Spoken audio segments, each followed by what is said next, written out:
Assalamualaikum warahmatullahi wabarakatuh. Bismillahirrahmanirrahim. Alhamdulillahi rabbil alamin. Wassalatu wassalamu ala asyrafil anbiya'i wal mursalin, Nabiyyina Muhammadin wa ala alihi wa sahbihi ajma'in. Rabbi syrah li sadri wa yassir li amri wahlul 'uqdatan min lisani yafqahu qawli. Amma ba'd.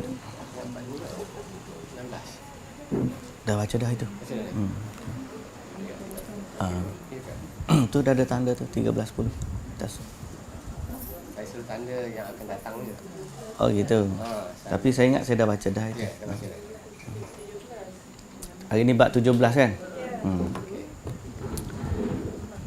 Alhamdulillah, syukur kita pada Allah Subhanahu wa taala di atas limpahan rahmat, anugerah yang Allah taala kurniakan kepada kita, sehingga alhamdulillah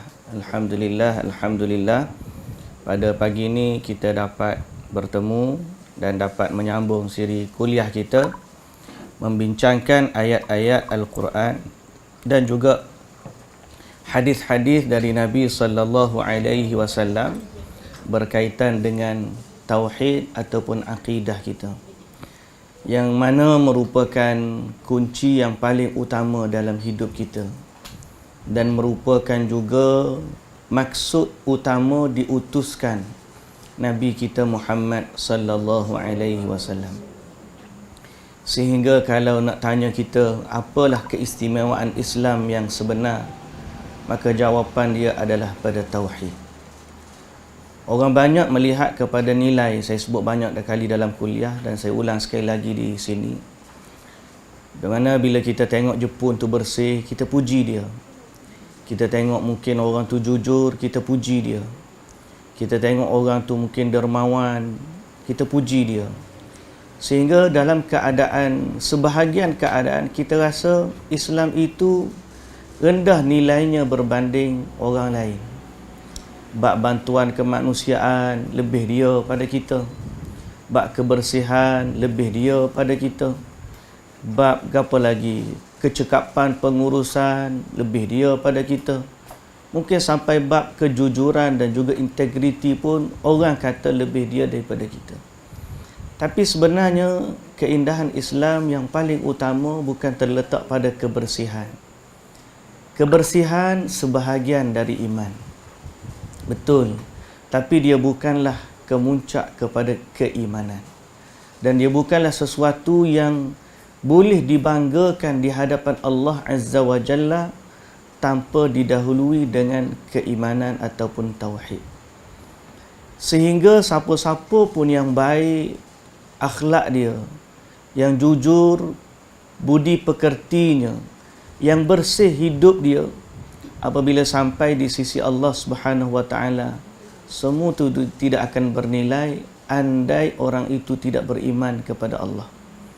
Sebab tu bila ada orang puji pasukan Jepun sehingga dia kata inilah contoh Islam, tanpa kita perlu menyatakan kita ni Muslim, pasal dia tengok Jepun tu bersih, saya katakan keindahan Islam yang sebenar terletak pada tauhid.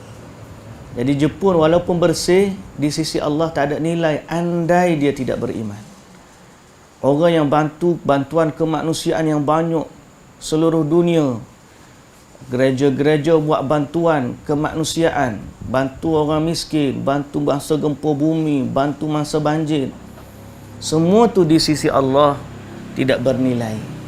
Kerana apa? Kerana Allah telah meletakkan syarat untuk diterima amalan itu mestilah orang yang tidak mensyirikkan Allah dengan sesuatu. Innahu man yusyrik billah faqad habita amaluhu wa huwa fil akhirati minal khasirin. Sesiapa yang mensyirikkan Allah dengan sesuatu, maka terbatallah semua amalan mereka dan mereka di hari akhirat termasuk dari kalangan orang yang rugi. Allah Ta'ala sebut dalam surah Al-Furqan, wa qadimna ila ma amilu min amalin faja'alnahu haba'an manthura. Kami bentangkan kepada mereka apa yang mereka buat dulu di dunia pada orang-orang yang tidak beriman. Akhirnya Jadi kami jadikan dia debu-debu yang berterbangan. Kerana apa? Kerana Islam tidak dibina di atas nilai-nilai itu. Tapi Islam dibina, rukun kepada Islam. Pertama adalah 2 kalimah syahadah. Kedua, salat 5 waktu. Ketiga, zakat, menunaikan zakat kerana Allah. Keempat, berpuasa Ramadan. Kelima, haji. Dan kemudian selepas daripada tu Allah ajar kita, qul, katakanlah wahai Muhammad, inna salati wa nusuki wa mahyaya wa mamati lillahi rabbil alamin. Keindahan Islam yang sebenar ialah apabila hidup kita, mati kita, kita jadikan dia untuk Allah Subhanahu wa taala. Jadi kalau tanya orang Jepun, sekali lagi saya tanya, kalau dia pergi stadium, bersih-bersihkan stadium, kita puji dia, tapi kita tanya, kenapa dia buat? Dia bukan buat kerana Allah. Okay? Kalau orang tu dermawan, orang Kristian, kenapa dia buat? Dia buat in the name of Jesus. Jesus dia kata. Dia buat kerana Jesus, bukan kerana Allah. Tapi kita orang Islam, kita ada nikmat tauhid. Sehingga bandingannya, kalau ada orang dermakan 5 juta duit dia, tapi dalam keadaan tidak beriman, berbanding seorang yang derma 50 sen atau 5 ringgit atau apa jua nilai yang kecil, di sisi Allah Subhanahu wa taala sedekah yang sedikit dalam keimanan bernilai, sedangkan sedekah yang banyak tanpa keimanan tidak ada makna apa-apa. Inilah yang Allah Taala sebut, qul hal nunabbiukum bil akhsarina a'mala. Hendakkah kami khabarkan kepada kamu orang yang paling rugi amalan dia? Siapa dia mereka? Alladzina dhalla sa'yuhum fil hayatid dunya. Orang yang sesat jalannya dalam kehidupan dunia. Wa hum yahsabuna annahum yuhsinuna sun'a. Dalam keadaan mereka sangka mereka buat amalan-amalan baik. Betul, amalan tu baik pada pandangan dia dan pada pandangan manusia yang lain. Tapi nilai dia di sisi Allah tidak bernilai. Mereka tidak beriman kepada Allah. Ulaika alladzina kafaru bi ayati rabbihim wa liqa'ihi fahabitat a'maluhum. Mereka itu orang yang kufur, mendustakan ayat-ayat Tuhan mereka dan tidak beriman dengan hari pertemuan kepada Allah Subhanahu wa taala. Fahabitat a'maluhum. Betul dia amalan dia baik, dia buat benda tu elok, tapi di sisi Allah binasalah amalan dia. Fala nuqimu lahum yaumal qiyamati wazna. Maka pada hari akhirat kami tidak tegakkan kepada mereka sedikit pun dari timbangan.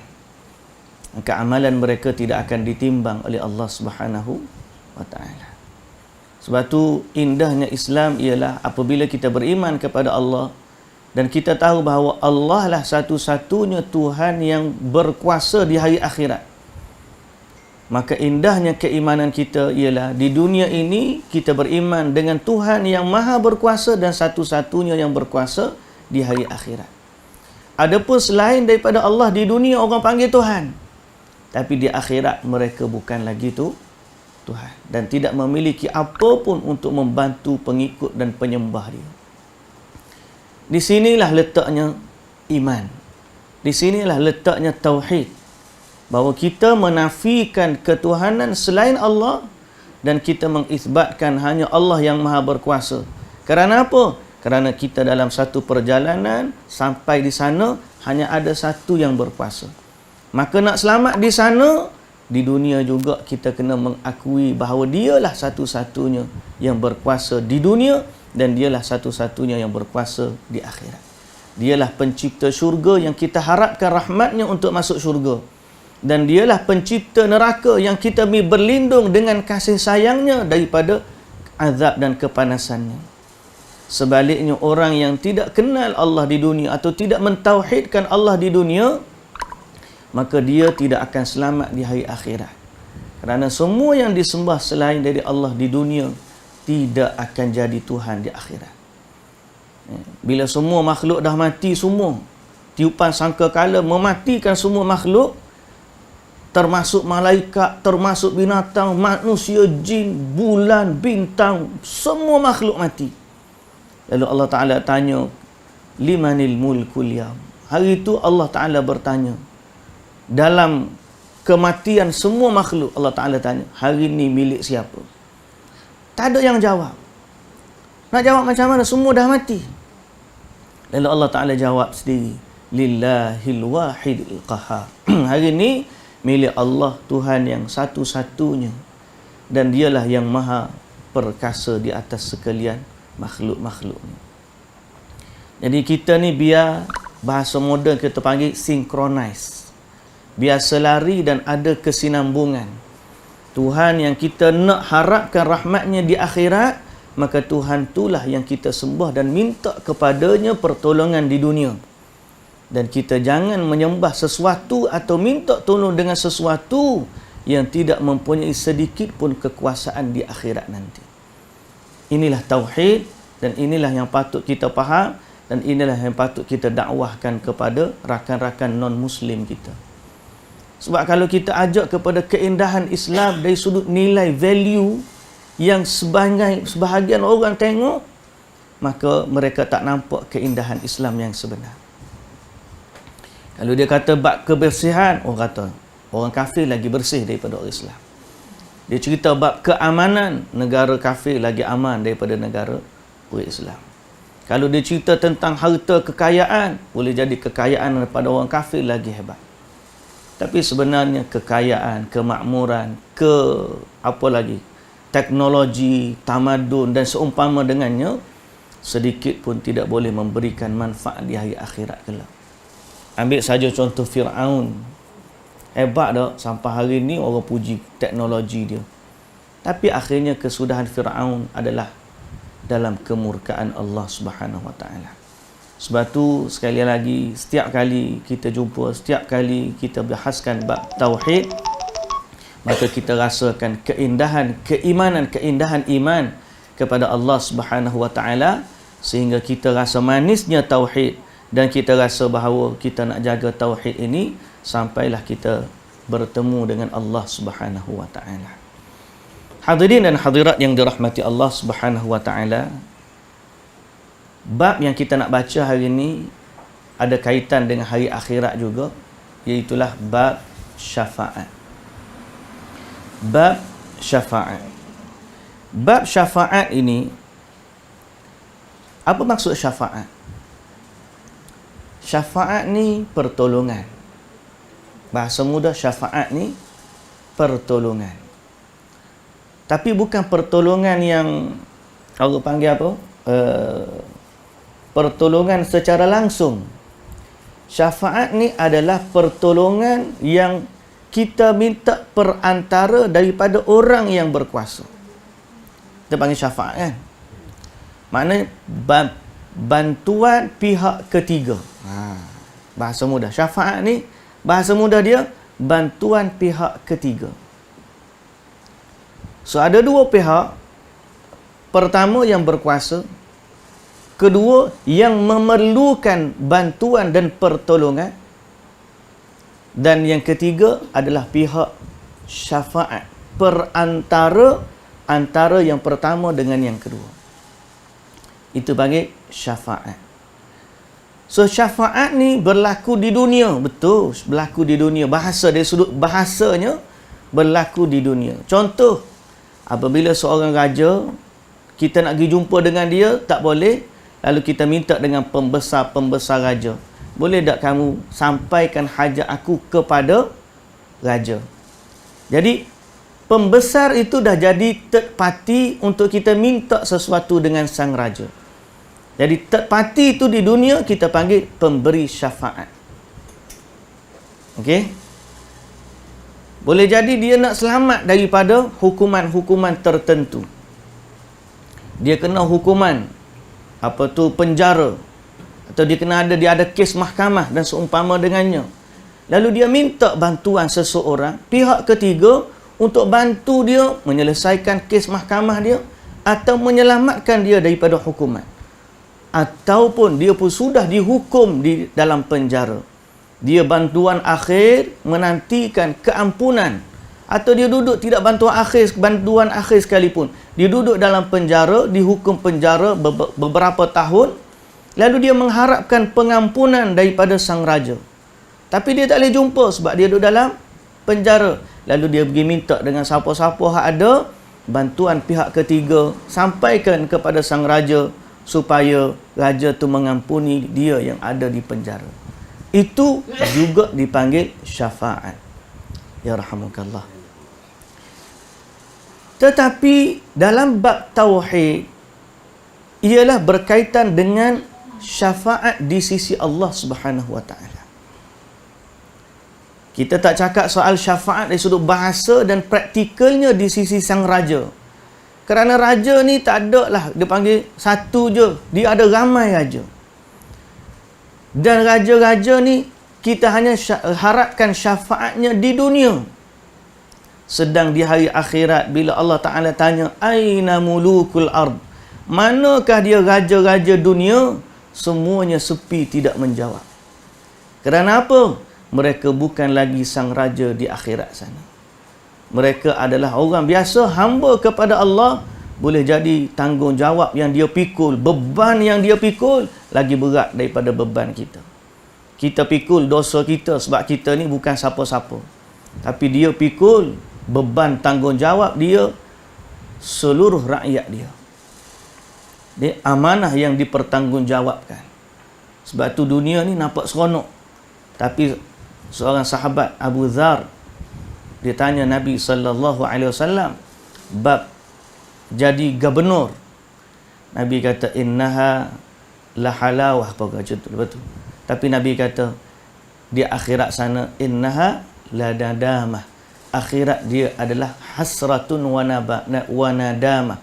Dia adalah kerugian dan penyesalan. Jadi kita pun biarlah kita tidak raja pun tak apa. Yang penting kita memiliki, menyembah Tuhan yang merupakan raja kepada sekalian raja. Baik, jadi fokus kita dalam bab syafaat ni, kita nak cerita syafaat di sisi Allah Subhanahu wa taala. Kenapa bincang bab syafaat di sisi Allah? Sebelum ni kita dah bincang bab istighatsah. Ingat tak? Isti'anah. Ingat tak? Apa maksud isti'anah? Apa maksud istighatsah? Nanti kita atas kertas-kertas soalan, kita jawab bagi markah. Ni kita ada ketua kelas ni. Contoh lah tu. Contoh.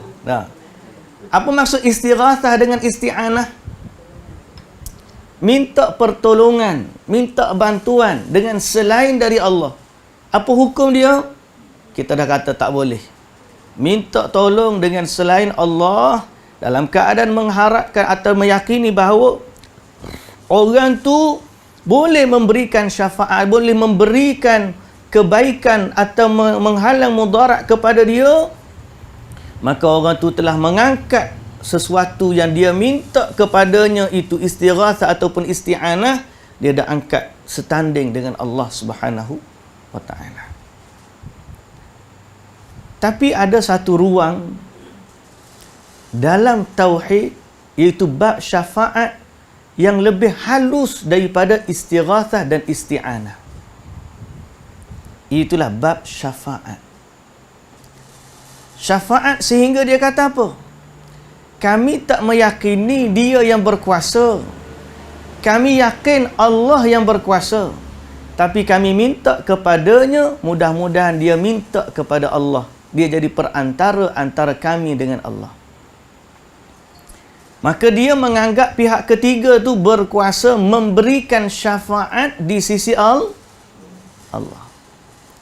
Maka ruang inilah yang banyak orang-orang musyrikin terjerumus ke dalamnya, sehingga mereka akhirnya tenggelam dalam kesesatan dan kesyirikan. Pada asalnya mereka kata mereka nak minta perantaraan sahaja, syafaat sahaja. Itulah yang disebut dalam nota kaki ini, syafaat telah dijadikan dalil oleh kaum musyrikin dalam memohon kepada malaikat, dalam memohon kepada nabi, dalam memohon kepada wali, di mana mereka berkata, kami tidak memohon kepada mereka itu. Maknanya kami tak minta kepada malaikat, kami tak minta kepada nabi, kami tak minta kepada wali, kecuali untuk mendekatkan diri kepada Allah dan memberikan syafaat kepada kami di sisi Allah. Akhirnya dia minta, wahai malaikat, mintalah kepada Allah agar begini. Wahai nabi, wahai wali, wahai... Bila orang tanya dia, kamu minta dah? Tak. Aku yakin dia tak berkuasa, tapi aku seru nama mereka sebab mereka hidup. Mereka hidup di alam kubur dia begini, maka dia boleh sampaikan permohonan kami kepada Allah. Jadi bab syafaat ni penting sebab bab ini pintu yang sangat halus. Tanpa kefahaman yang benar, seorang itu boleh terjerumus ke lembah kesyirikan dalam keadaan dia tidak sedar. Sebab bila orang kata jangan minta kepada selain Allah, dia kata aku tak minta. Aku tahu mereka tak berkuasa. Aku minta kepada mereka sebagai perantara sahaja. Nanti dia minta dengan Allah. Aku yakin Allah yang berkuasa. Ini bab syafaat. Jadi kebanyakan musyrikin terlibat dengan syirik, sama ada minta dengan malaikat. Sebab apa? Malaikat memiliki kedudukan di sisi Allah. Minta dengan Nabi. Sebab apa? Nabi memiliki kedudukan di sisi Allah. Minta dengan wali. Sebab apa? Wali memiliki kedudukan di sisi Allah. Hak ni tak termasuk dengan hak penyembah patung, hak lain lah, hak mengarut-marut tu tak. Ni penyembah yang terjerumus ke dalam kesyirikan melalui orang-orang yang ada kedudukan di sisi Allah. Kita dah cerita sebelum daripada ni, patung berhala Nabi Nuh berasal daripada siapa? Orang-orang salih yang ada dalam umat Nabi Nuh alaihi salam. Baik. Maka dalam bab ini dihuraikan bahawa syafaat yang mereka harapkan itu adalah percuma. Nota kaki dia, percuma. Maksud apa percuma? Sia-sia. Bukan free tak. Memang free syafaat, tak kena bayar. Tapi kalau percuma di sini, dia minta syafaat daripada sesuatu yang tidak benar, maka permohonan itu adalah sia-sia. Bab ini akan diterangkan kenapa. Bahkan syirik kerana syafaat hanyalah milik Allah semata-mata dan tiada yang dapat memberi syafaat kecuali dengan seizinnya bagi siapa yang mendapat redanya. Baik. Kita baca dulu ayat yang berkait dengan bab ini. Hari ini kebetulan bab besar, masa kecil. Masa sikit. Baik. Kita baca ayat ni. Dalam bab ini penulis mendatangkan beberapa ayat dan juga perkataan dari Nabi sallallahu alaihi wasallam. Kita baca ayat demi ayat, hadis demi hadis dan berusaha memahaminya. Firman Allah yang pertama dalam surah Al-An'am ayat 51. Kata Allah Subhanahu wa taala, "Wa anzir bihi alladhina yakhafuna an yuhsharu ila rabbihim ليس لهم من دونه ولي ولا شفيع لعلهم يتقون." Dan berilah peringatan dengan apa yang diwahyukan itu kepada orang-orang yang takut akan dihimpunkan kepada Tuhannya pada hari kiamat. Beri peringatan kepada orang yang takut kepada Allah. Takut apa? Takut nanti waktu berhimpun di hadapan Allah nanti. Apa dia peringatan tu? Nak suruh bagi apa peringatan? Bahawa mereka tidak memiliki seorang pelindung atau pemberi syafaat pun selain dari Allah. Itu pesanan yang Allah Ta'ala suruh. Kenapa ambil pesanan ni? Supaya mereka sendiri bertakwa kepada Allah. Jadi dalam ayat ni bahasa mudahnya, bahasa kita lah nak suruh mudah faham. Allah Ta'ala perintahkan kepada Nabi bagi tahu kepada orang yang takut pada hari akhirat, waktu mereka berkumpul depan Allah di hari akhirat, tidak ada yang boleh menolong mereka, tidak ada yang boleh memberi syafaat kepada mereka melainkan Allah. Maka kerana itu di dunia ini bertakwalah kepada Allah. Faham ayat tu? Ayat yang seterusnya. Allah Subhanahu wa taala berfirman dalam surah Az-Zumar ayat 44. Qul lillahi syafa'atu jami'a. Katakanlah wahai Muhammad, hanya kepunyaan Allah syafaat itu kesemuanya. Maka dalam ayat ni Allah Ta'ala kata semua syafaat milik Allah. Siapa pun yang kita harapkan syafaat daripadanya, sebenar-benarnya syafaat itu milik Allah. Ada huraian, tapi oleh kerana masa kita tak berapa cukup, kita baca dulu perhabis ayat dan kita bagi kesimpulan di akhir. Boleh?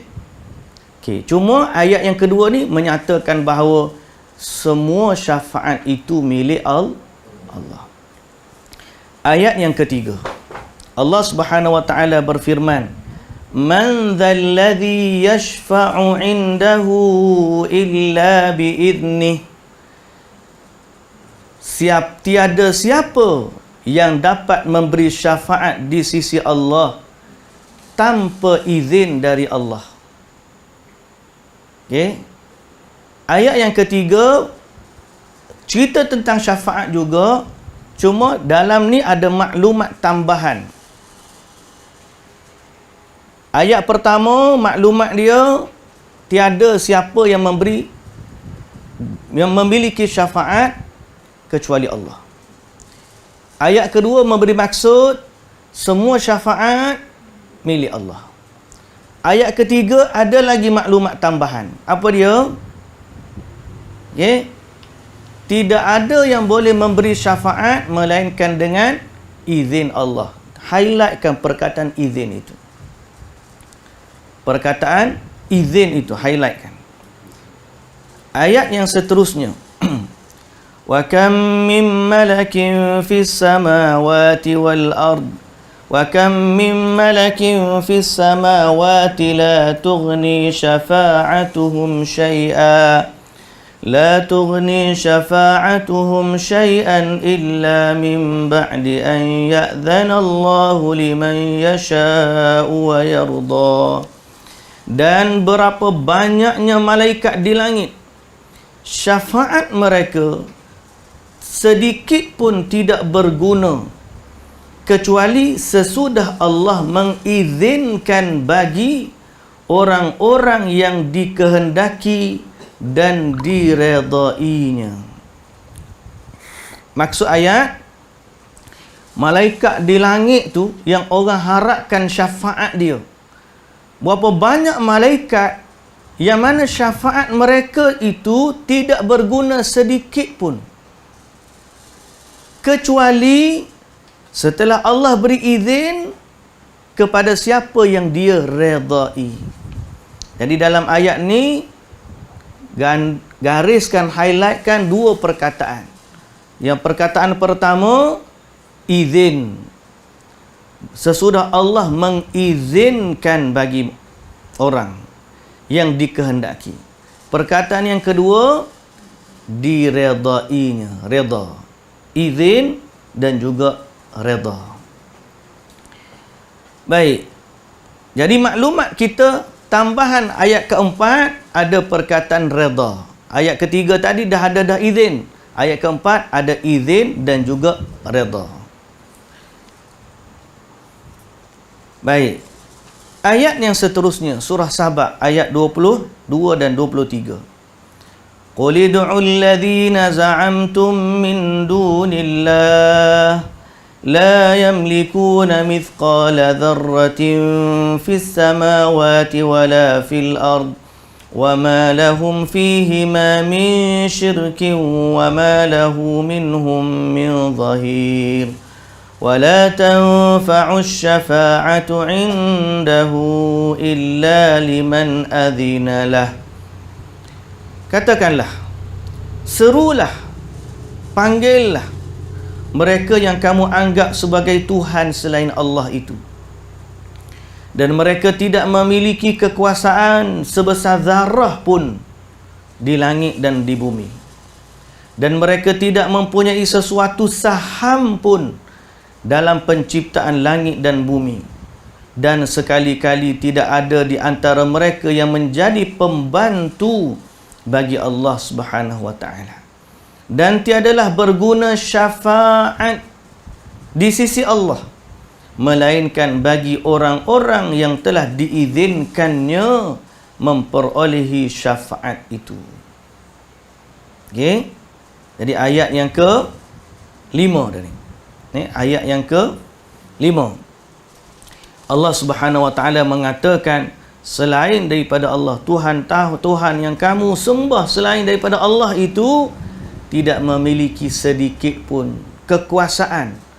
Nak beri syafaat pun tak boleh, nak beri kekuasaan, nak menyelamatkan pun tak boleh. Mereka tidak memiliki sedikit pun kekuasaan, sama ada di langit ataupun di bumi. Siapa tu? Semua, termasuklah yang mereka anggap tadi sebagai perantara. Malaikat baik, Nabi baik, wali baik, apatah lagi patung-patung berhala. Semua yang disembah selain daripada Allah tidak memiliki kekuasaan di langit dan juga di bumi.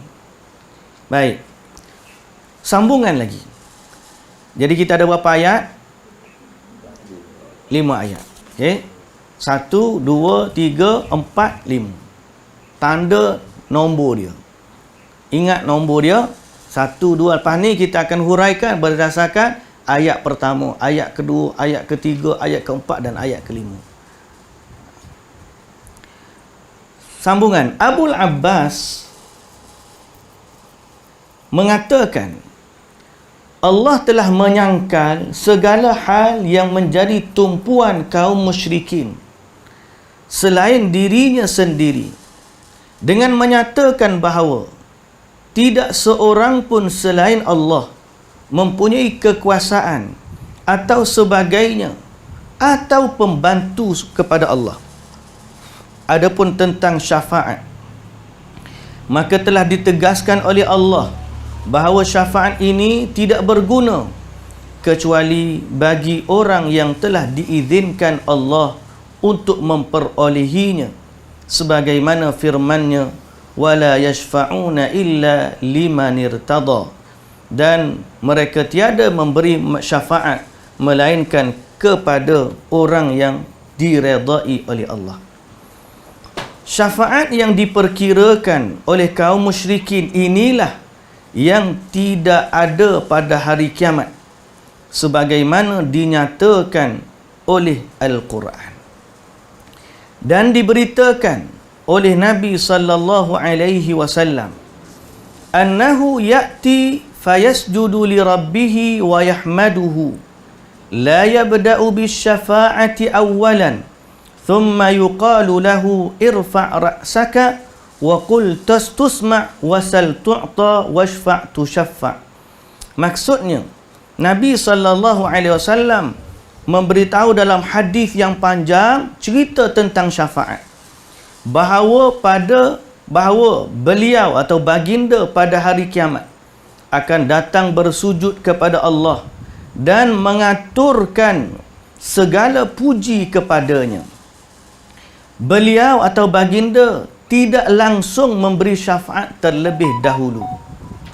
Setelah itu barulah dikatakan kepada baginda, angkatlah kepalamu, katakanlah, nescaya akan didengar apa yang kamu katakan. Mintalah, nescaya akan diberi apa yang kamu minta. Dan berilah syafaat, nescaya akan diterima syafaat yang kamu berikan itu. Okey, ini hadis tentang syafaat. Ingat tak cerita ni? Tak ingat? Tak ingat, kita kena flashback balik hadis ni. Hadis ni berkaitan dengan kisah akhirat nanti. Apa dia kisah dia? Bila semua orang bangkit pada hari akhirat, semua orang mencari siapa yang boleh tolong mereka. Maka mereka tahu masa tu yang boleh tolong mereka adalah Nabi-Nabi Allah. Mereka pun pergi cari Nabi Adam AS. Dia kata, "Nahai Adam, engkaulah bapa sekalian manusia. Allah cipta kamu sendiri dengan tangannya. Dan berilah syafaat kepada kami." Nabi Adam kata, "Tak boleh. Aku takut kepada Allah. Sebab aku dululah yang buat sesuatu menyebabkan kamu semua keluar daripada syurga."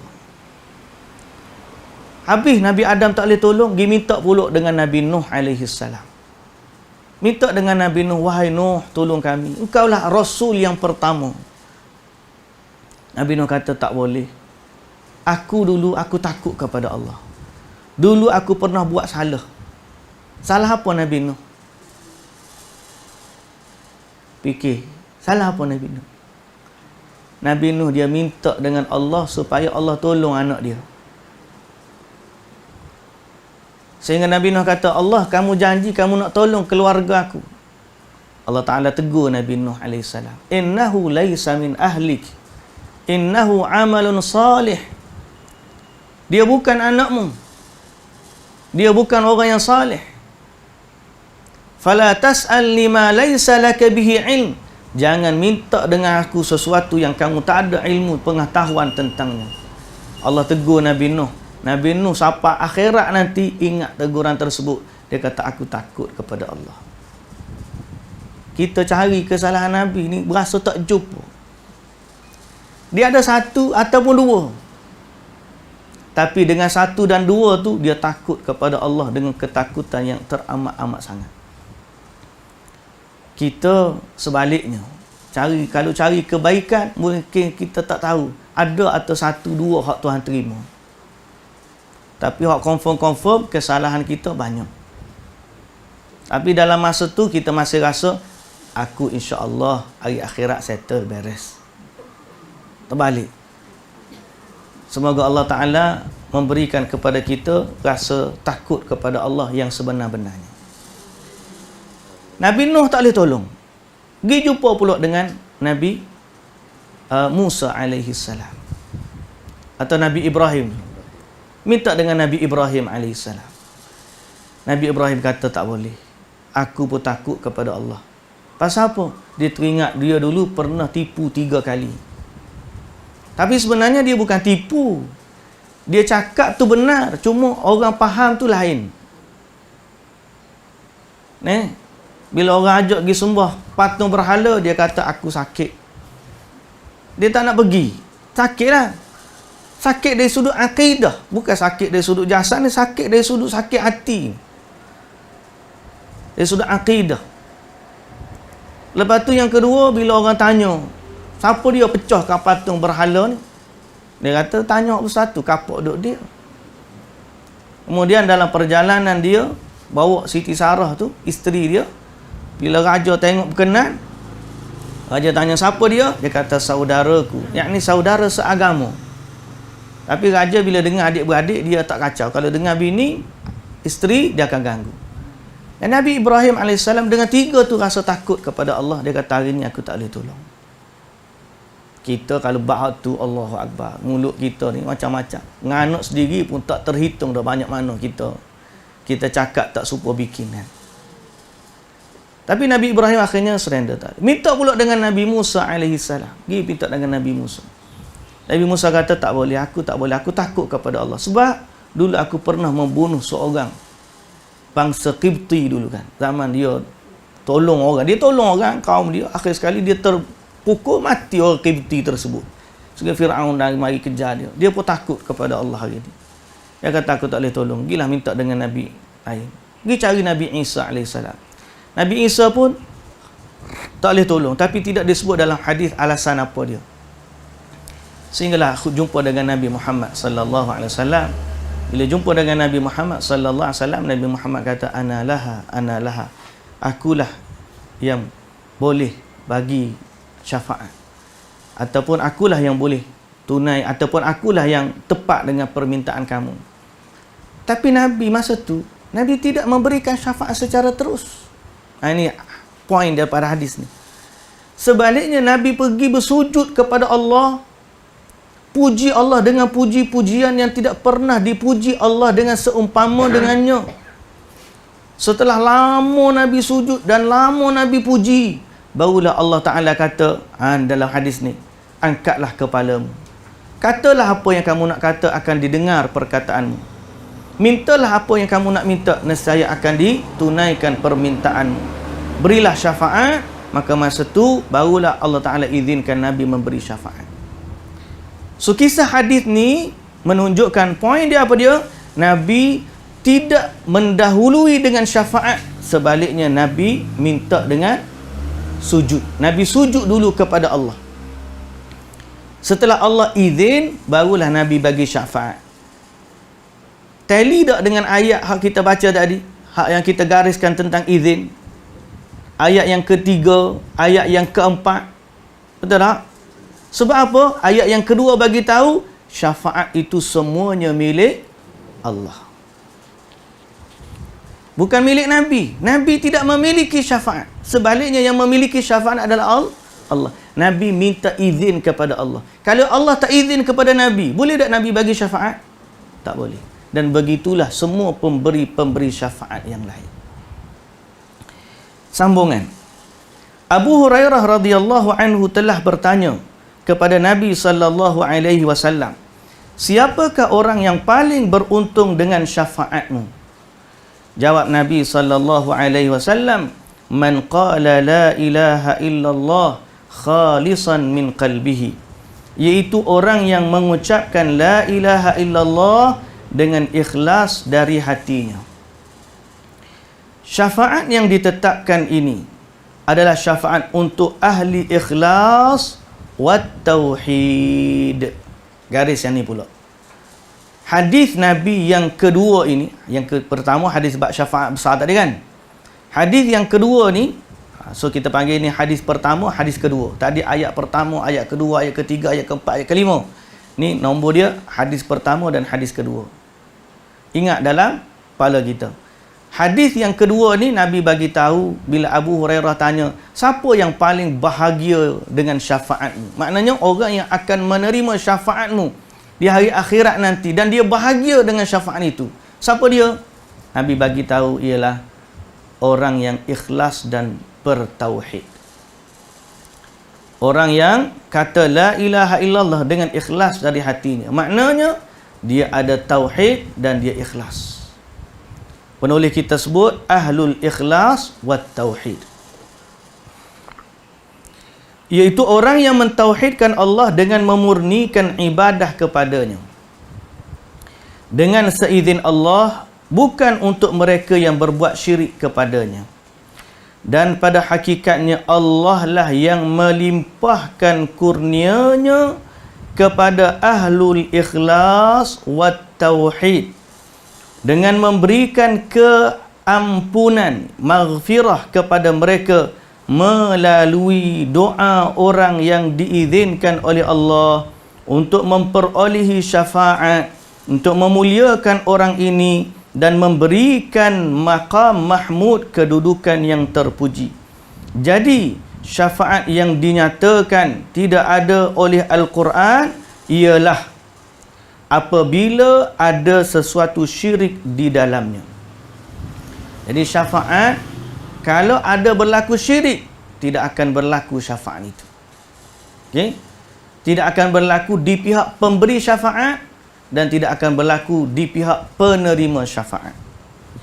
Untuk itu, Al-Quran telah menetapkan dalam beberapa ayat bahawa syafaat adalah dengan izin dari Allah, dan Nabi sallallahu alaihi wasallam sudah menjelaskan bahawa syafaat hanyalah untuk ahli tauhid wal ikhlas.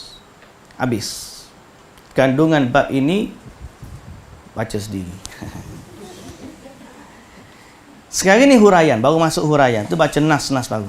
Kita ada 5 ayat Quran dalam bab ni. Ayat 1 maksud apa? Tidak siapa yang boleh bantu melainkan Allah. Ayat 2 maksud apa? Semua syafaat milik Allah. Ayat ketiga maksud apa?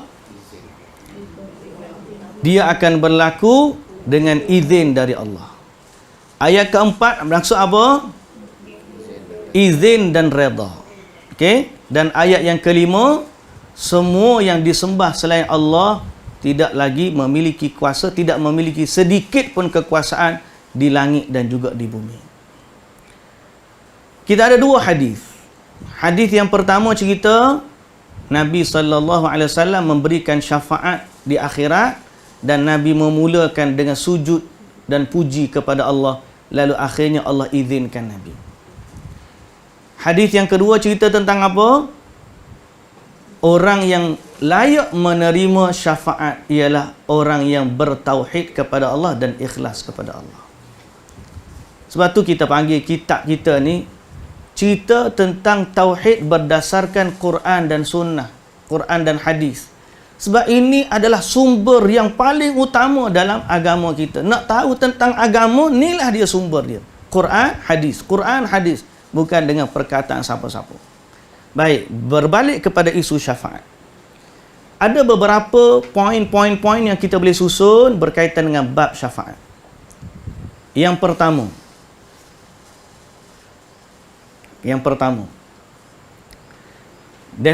definisi syafaat kita dah sebut di awal tadi. Syafaat bermaksud pertolongan. Di hari akhirat minta pertolongan dari Allah kepada hamba-hambanya. Definisi itu yang pertama. Yang kedua, tujuan syafaat. Tujuan syafaat ni, kenapa Allah Ta'ala jadikan ada syafaat? Allah boleh tak bagi kepada hamba dia apa yang diminta tanpa diminta? Faham tak soalan? Allah boleh tak bagi kepada seorang perkara yang dia nak bagi tanpa diminta? Kita hari ni pun banyak benda kita dapat, kita tak minta pun Allah bagi kan. So isu dia di akhirat nanti, kalau Allah nak bagi tanpa syafaat ni, boleh tak boleh? Boleh. Tapi kenapa adanya syafaat? Apa tujuan syafaat? Sudah. Orang duk minta. Kalau tak ada syafaat pun Allah boleh bagi. Orang duk sungguh-sungguh, sebab inilah inti tauhid. Kita kena faham yang ni. Ya Rasulullah, kami harapkan syafaatmu. Ya Rasulullah, kurniakan kami syafaat. Kenapa? Allah boleh bagi tak tanpa syafaat? Boleh. Tapi kenapa Allah adakan, orang panggil syafaat ni, Allah Ta'ala adakan?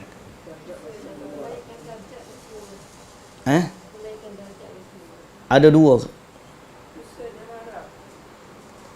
dua tujuan ni. Pertama, memberikan kemuliaan kepada pemberi syafaat. Di hari akhirat Allah nak muliakan hamba-hamba dia yang istimewa ni, lalu Allah letakkan mereka sebagai pemberi syafaat. Fulan boleh bagi syafaat, fulan boleh bagi syafaat.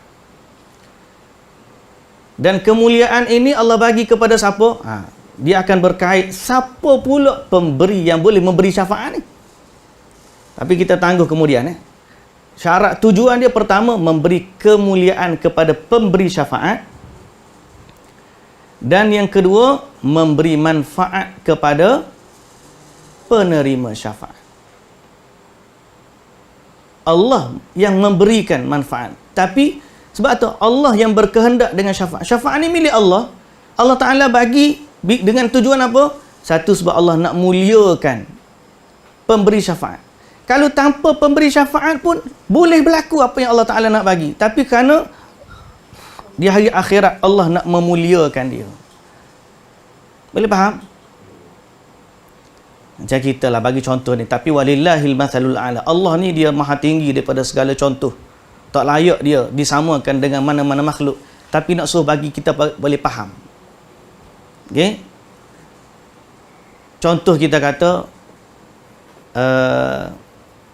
kita nak bagi sesuatu, memang hak dia dah kawan ni, dia boleh bagi pun, tapi dia bagi tahu kepada seseorang, contoh dia kenal seseorang individu, bagi contoh ginilah, kota haji. Saya bagi contoh terlitas kepala saya ni. Mulai kota haji tu boleh dia minta dengan Arab Saudi direct, tak apa, tak ada masalah. Betul tak? Dia pun dapat kota haji.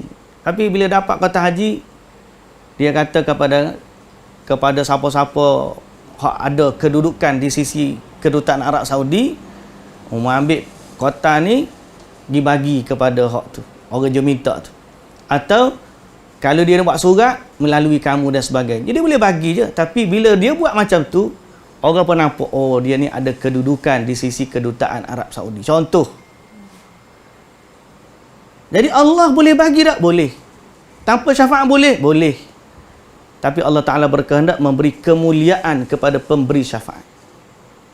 Yang kedua, Allah juga berkehendak memberi manfaat kepada yang menerima syafaat.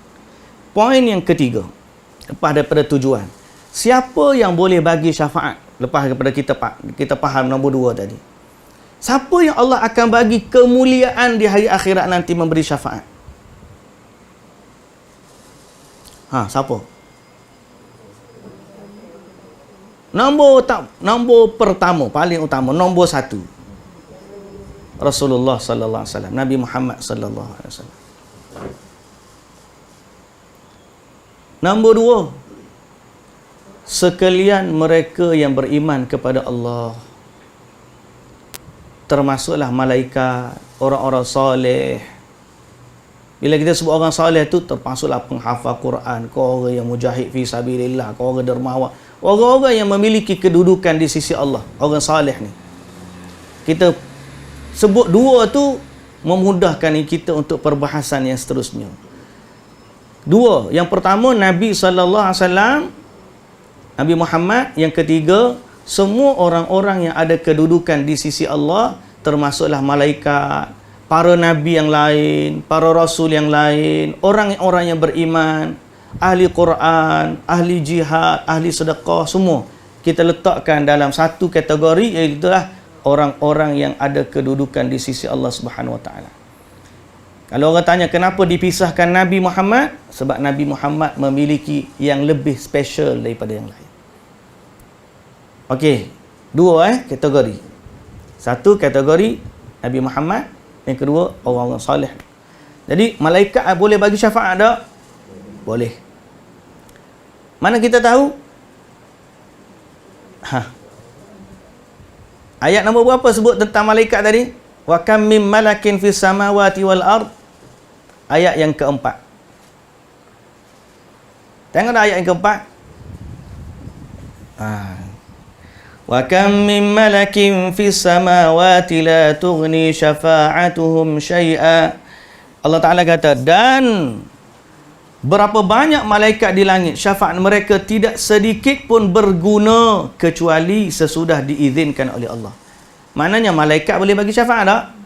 Dalam ayat ni malaikat boleh memberi syafaat, tapi syafaat mereka tidak berguna sehinggalah Allah bagi izin.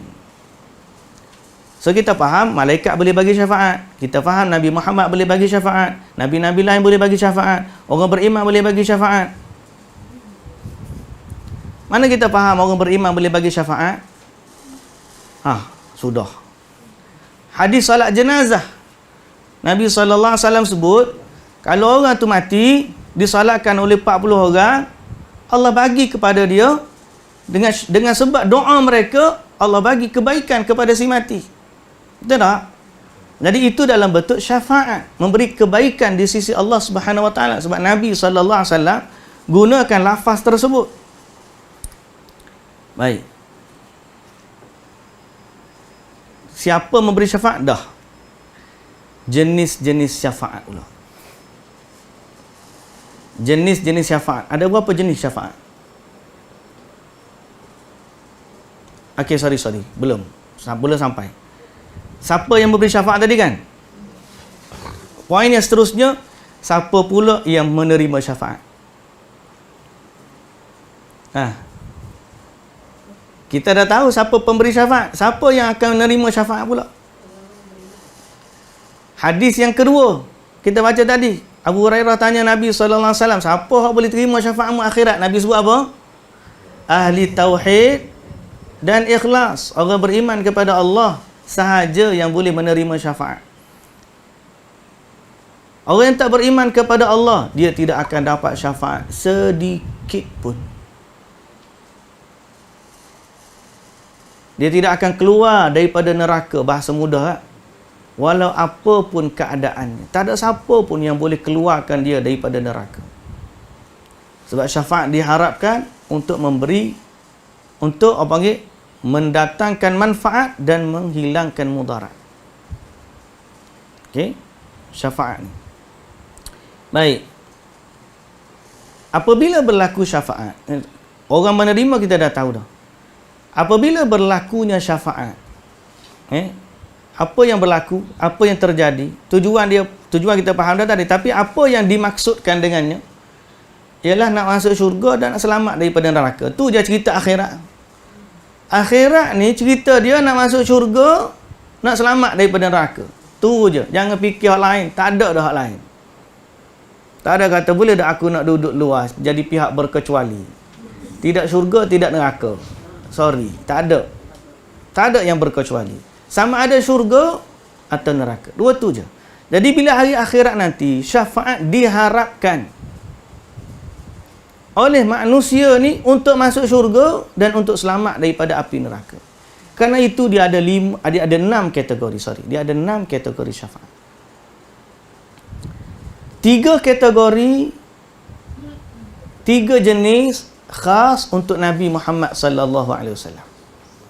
Dan 3 lagi untuk sekalian yang memberikan syafaat, termasuklah Nabi Muhammad sallallahu alaihi wasallam. Jadi 3 yang pertama hanya Nabi sahaja, Nabi Muhammad sahaja, orang lain tak dapat. Yang 3 lagi Nabi Muhammad pun dapat, selain daripada Nabi Muhammad yang diizinkan memberi syafaat, boleh. Okey, 5. Dan 5 ni akan berlaku setelah cukup syarat. Okey, 5 ni akan berlaku setelah cukup syarat. Syarat syafaat ada berapa? Berdasarkan ayat yang kita baca 2 je. 1 syarat untuk pemberi syafaat, 1 syarat untuk penerima syafaat. Syarat untuk pemberi syafaat apa dia? Izin. Siapa yang nak bagi syafaat, dia mesti dapat izin dari Allah. Dan bila dia bagi syafaat, orang yang nak terima syafaat mestilah orang yang ada syarat yang kedua. Apa dia? Redha. Allah redha orang ni diberi syafaat kepadanya. Kalau orang tu tak beriman, dia tak akan dapat redha Allah. Jadi syarat syafaat ada 2 je. Izin kepada pemberi syafaat, redha kepada penerima syafaat. Dan 6 kategori saya nak huraikan sebelum akhirnya, walaupun masa dah lebih. 6. Syafaat ni bab besar, tapi terpaksa akhir tahun dia kena cepat sikit. 6. 3 yang khas untuk Nabi, 3 khas untuk Nabi, 3 lagi campur. Kita start dengan hak khas untuk Nabi dulu. Ingat maksud syafaat nak masuk syurga dan selamat daripada neraka. Akan berlaku dengan 2 menit je. Syafaat pertama, dia panggil syafaat yang teragung. Syafaat ni ialah hadis yang pertama kita baca tadi. Minta dengan Nabi Adam tak boleh, minta dengan Nabi Nuh tak boleh, minta dengan Nabi Ibrahim tak boleh, minta dengan Nabi Musa tak boleh, minta dengan Nabi Isa tak boleh, minta dengan Nabi Muhammad baru boleh. Maka Nabi Muhammad minta dengan Allah, Allah izinkan Nabi Muhammad sallallahu alaihi wasallam memberikan syafaat. Tu dia panggil syafaat uzma. Tu masa tu apa yang berlaku? Syafaat untuk Allah mengadili manusia supaya yang ke syurga dapat ke syurga, yang ke neraka akan dihumban ke dalam neraka. Sebelum berlaku syafaat yang teragung tu apa dia? Manusia dalam keadaan tergantung-gantung. di padang mahsyar puluhan ribu tahun, tak tahu ke mana nak pergi. Orang baik pun tak boleh masuk syurga, orang jahat pun tidak dimasukkan ke dalam neraka. Maka syafaat yang pertama yang teragung ialah hanya Nabi Muhammad saja masa tu minta dengan Allah dan Allah izin untuk Allah mengadili manusia dan memutuskan hukuman yang ke syurga boleh ke syurga, yang ke neraka akan dihumban ke neraka. Syafaat yang pertama. Syafaat yang kedua, syafaat agung juga ni, cuma tidak dinamakan teragung. Syafaat ini ialah apabila semua orang dah selesai pengadilan dia, bila nak masuk syurga, orang yang nak masuk syurga pergi ke syurga. Orang ahli neraka dihumban ke dalam neraka. Tapi hak syurga ni sampai depan pintu tidak boleh masuk syurga. Sampai depan pintu syurga je. Gerak belakang sampai depan pintu syurga. Tak boleh nak masuk syurga. So pada masa tu Nabi Muhammad sallallahu alaihi wasallam sekali lagi minta dengan Allah. Ya Allah, izinkan kami semua ni masuk syurga. Lalu Allah Subhanahu wa taala izinkan Nabi kali yang kedua. Masa itulah baru Nabi Muhammad sallallahu alaihi wasallam dibukakan untuknya pintu syurga. Baginda lah orang pertama masuk syurga, dan umat Nabi Muhammad sallallahu alaihi wasallam inilah yang pertama sekali masuk syurga. Itu syafaat yang kedua. Barulah umat-umat lain lepas daripada tu masuk syurga. Ini syafaat yang agung juga, hanya untuk Nabi Muhammad sallallahu alaihi wasallam. Syafaat Nabi Muhammad yang ketiga dan khas untuk Nabi sahaja. Yang ni berlaku bukan sekadar khas untuk Nabi, dan dia juga khas untuk siapa yang diberikan syafaat kepadanya, itulah syafaat Nabi kepada orang kafir. Untuk diringankan azab dari dalam neraka. Ini khas. Iaitulah syafaat Nabi kepada pakcik dia Abu Talib. Lain daripada Abu Talib tidak ada hadis yang menyatakan demikian. Dan itu pun Abu Talib tak boleh keluar daripada neraka. Dia diringankan azab sehingga diletakkan api di kakinya, dengan sebab itu mendidih dan menggelegak otaknya. Itu khas untuk Nabi dan khas untuk Abu Talib. Wallahu ta'ala alam. Tiga ni khas untuk Nabi Muhammad sallallahu alaihi wasallam. Ada tiga lagi. Masih lagi berkait dengan masuk syurga dan selamat dari azab neraka. Tiga yang terakhir ni ialah pertama, menyelamatkan. Kena kod betul-betul. Menyelamatkan seseorang dari api neraka. Menyelamatkan seseorang daripada api neraka. Bermaksud apa menyelamatkan? Dia selamatlah. Ceritanya, orang ni diadili, dia sepatutnya ahli neraka. Tapi diberi syafaat sehingga dia tak masuk neraka. Dan dimasukkan ke dalam syurga. Maka kita panggil apa? Dia selamat dari api neraka. Yang ni diberikan oleh orang-orang yang Allah muliakan. Allah bagi izin kepada orang-orang yang Allah muliakan, termasuk Nabi Muhammad, para nabi-nabi yang lain, para orang-orang yang beriman, para malaikat juga sekali. Boleh. Siapa dia? Wallahu ta'ala alam. Okay? Ada yang masuk syurga tu, dia panggil yang diselamatkan daripada api neraka tu, setelah daripada dia rasa takut betul lah dia ni ahli neraka, tapi diselamatkan. Semoga Allah Ta'ala menyelamatkan kita daripada api neraka. Nombor 5. mengeluarkan ahli neraka. Tadi menyelamatkan seseorang dari neraka. Ni mengeluarkan seseorang dari neraka. Maknanya orang ni siapa ni? Orang beriman kan syarat dia. Orang beriman maknanya dia ni beriman tapi dia banyak maksiat, dia masuk neraka. Wal'iyadzubillah. Kalau orang kafir tak termasuk, dulu lagi tak boleh terima syafaat sebab dia tak cukup syarat penerima kan. Dia tak cukup syarat penerima sebab Allah tak akan redha melainkan kepada orang yang beriman. Jadi kita faham kategori yang kelima ni, orang ni beriman tapi dia ahli maksiat dan dia tidak berbuat syirik kepada Allah. Tapi maksiat dia banyak sehingga akhirnya dia dihumban ke dalam neraka. Masuk neraka. Lalu setelah dia diazab beberapa ketika, Allah Subhanahu Wa Taala mengizinkan para pemberi syafaat ni bagi syafaat dan akhirnya mereka tengok dia salah seorang daripada orang yang boleh diberi syafaat. Lalu diberi syafaat, akhirnya keluarlah dia daripada neraka dan dimasukkan ke dalam syurga.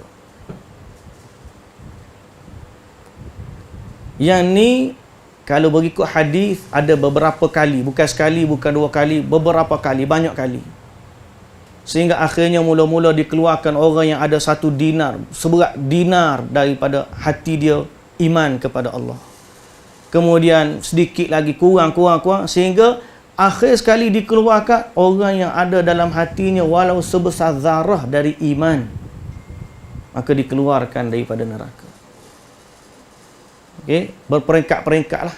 Wallahu ta'ala alam. Berapa lama jarak masa dia, saya pun tak tahu. Hanya Allah Subhanahu Wa Ta'ala lah yang tahu. Itu berdasarkan hadis daripada Nabi sallallahu alaihi wasallam lah. Semua cerita-cerita ni tuan-tuan yang dirahmati Allah ada sandaran dia. Kalau nak detail kita boleh sebut nantilah. Tapi yang terakhir ni,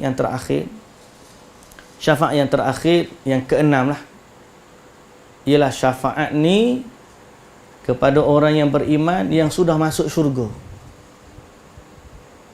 Dia dah masuk syurga dah. Lalu kalau orang tanya, kalau dah masuk syurga, apa lagi syafaat yang boleh bagi kepada dia?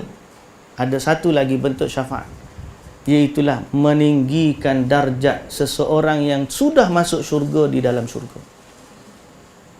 Dia dah masuk syurga dah, tapi dengan syafaat seseorang, maka tinggi darjat dia di dalam syurga. Sebagai contoh, seorang ayah memiliki anak dia hafal Quran. Ayah dia orang beriman, ahli salat, ahli jemaah, alhamdulillah dia masuk syurga. Masuklah syurga pada satu kedudukan yang hanya Allah Ta'ala tahulah kedudukan dia.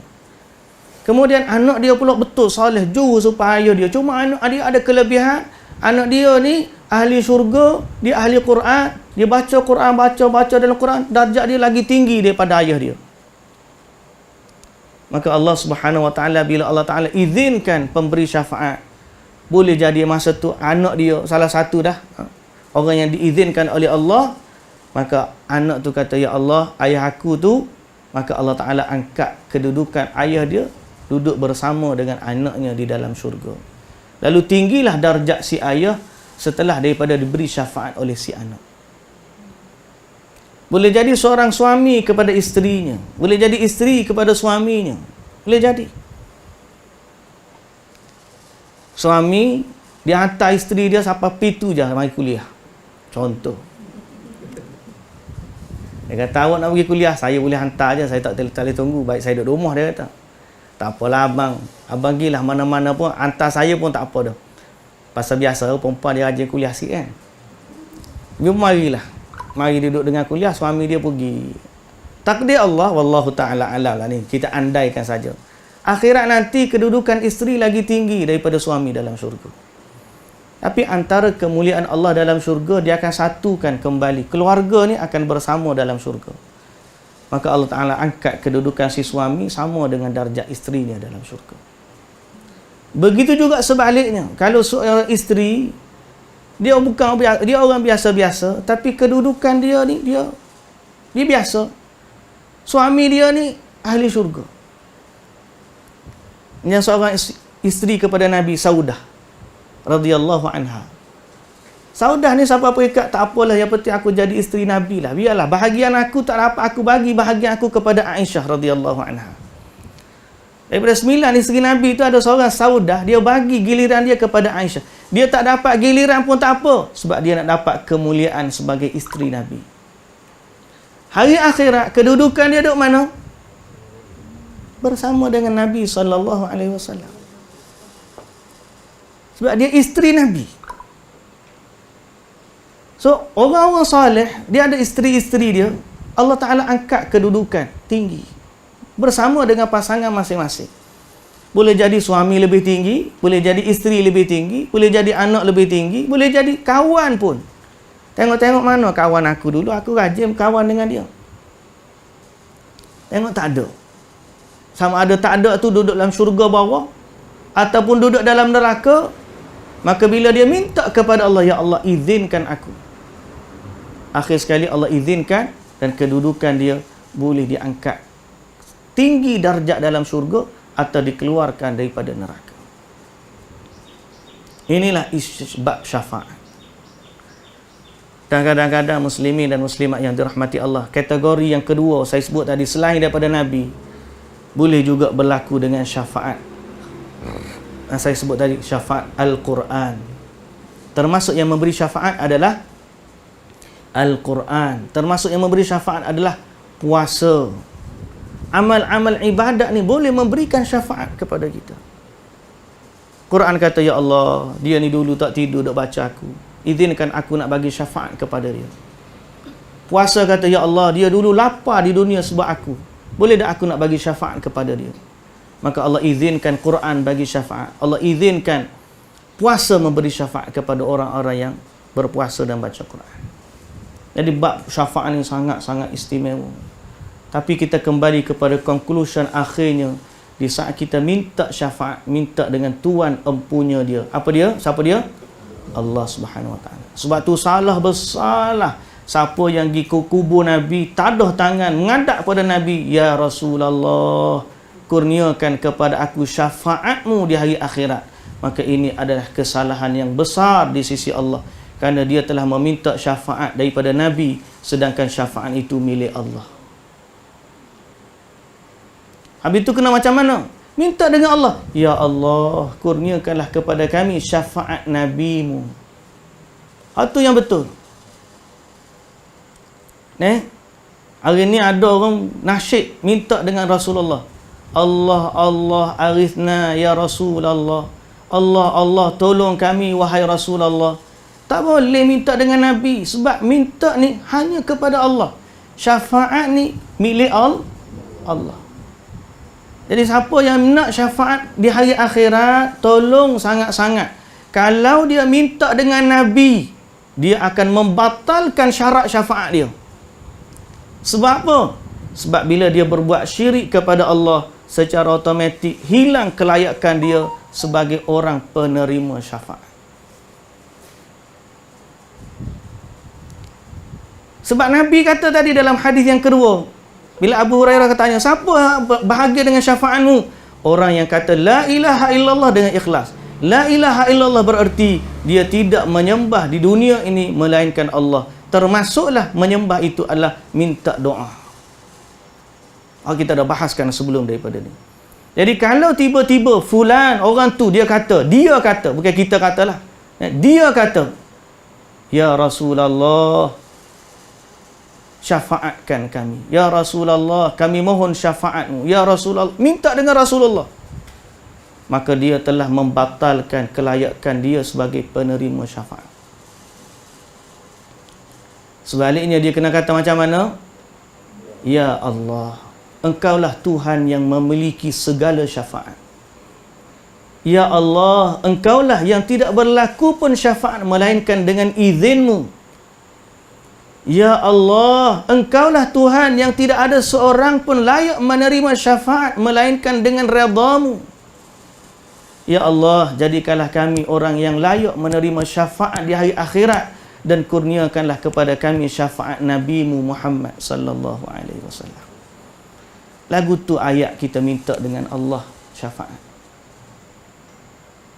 barulah kita ni betul kaedah berdasarkan Al-Quran dan juga As-Sunnah. Jadi siapa yang minta dengan selain Allah, kritikal tuan-tuan. Bab ni kritikal. Kritikal yang mana garis yang membezakan antara duanya adalah syurga atau neraka. Siapa yang minta dengan Nabi, hilang kelayakan sebagai ahli syafaat. Hilang kelayakan sebagai penerima syafaat. Dan andai kata dia terjerumus ke dalam lembah kesyirikan, maka tempat yang terakhir bagi dia adalah neraka Allah. Sebab tu bab syafaat ni memang kita harapkan, tapi kita kena ingat berdasarkan ayat-ayat yang kita sebut tadi, syafaat adalah milik mutlaknya Allah Subhanahu wa taala. Bukan kita nak larang orang minta syafaat, tak.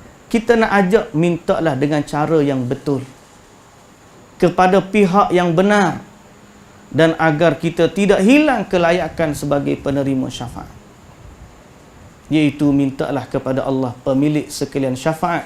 Kerana Allah Ta'ala kata, Qul lillahi syafa'atu jami'a. Katakanlah wahai Muhammad, dalam ayat yang kedua, katakanlah wahai Muhammad, semua syafaat itu milik Allah. Jelas dah. Kalau kita faham melalui ayat Quran, itulah hakikatnya. Tapi kadang-kadang orang dia tak berpaling, dia tidak berpandu kepada Quran. Dia dak kata nak syafaat Nabi, syafaat Nabi, syafaat Nabi. Betul lah. Tapi macam mana kita nak sampai kepada syafaat Nabi itu? Sebab Nabi sendiri tidak mendahului syafaat dengan tu bila orang minta Nabi bagi, tak. Nabi sendiri minta izin dengan Allah. Bererti Nabi tak akan dapat bagi syafaat melainkan dengan izin Allah. Dan siapa-siapa pun tak akan dapat menerima syafaat melainkan setelah mendapat redha dari Allah. Maka itulah dia syafaat. Muslimin dan muslimat yang dirahmati Allah Subhanahu wa taala sekalian, kita berhenti setakat itu dululah. Apa yang baik dari Allah Subhanahu wa taala, yang tidak baik dari kelemahan saya sendiri, insya-Allah kita jumpa pula tahun hadapan. Jauh bunyi tahun depan. Wallahu ta'ala alam. Hari ni tak buka soal jawab lah. Soal jawab tahun depan juga. Subhanakallahumma wa bihamdika, asyhadu an la ilaha illa anta, astaghfiruka wa atubu ilaik. Aqulu qawli hadza wa astaghfirullahal azim li wa lakum. Assalamu alaikum warahmatullahi wabarakatuh.